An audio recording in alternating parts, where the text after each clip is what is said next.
As I mentioned, Ronald Reagan, Republican as a kid, independent for years, and then I had to choose a party to run. So for me, labels were less important. And I know that sounds naive. Some people are really passionate about their party label, and they wear it like a football jersey, and that's the team they're on. But I tended to always associate myself as a father, or as a husband, or as an Army officer first, and so it wasn't a big deal to me. I mean, quite literally, when you're in combat and you're running through the streets of Iraq, or mortars are coming in, you're looking for a place to dodge. You're not looking for like the legislative Republican cloakroom or the Democratic cloakroom. You're looking for cover and concealment. And the same thing in the conversations with the people that you're working with. Politics may come up, but your politics do not.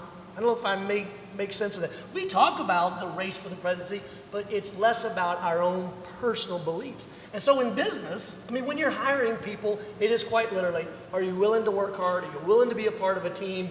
And political ideology is nowhere in the application process.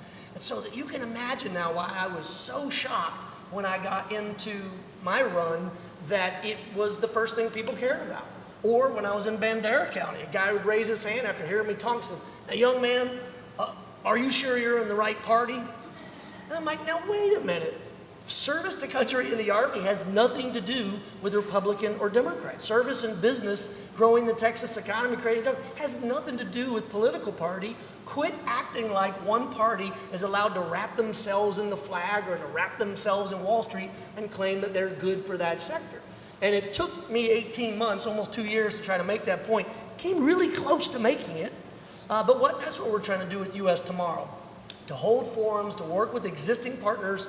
As an entrepreneur, I don't like inventing new things. I like fixing available things and just building them and getting people to focus at the table, because once you get people at the table and they get away from the 24-hour news and they get away from the microphone of sensationalism, they generally are pretty agreeable, and we remember that we have more in common than that what separates us. And that's what US Tomorrow is going to do over the next 2, 4, 6 years until we either make a dent or I give up, but I can guarantee you I ain't giving up. I'm like a cold. It's kind of hard to get rid of me.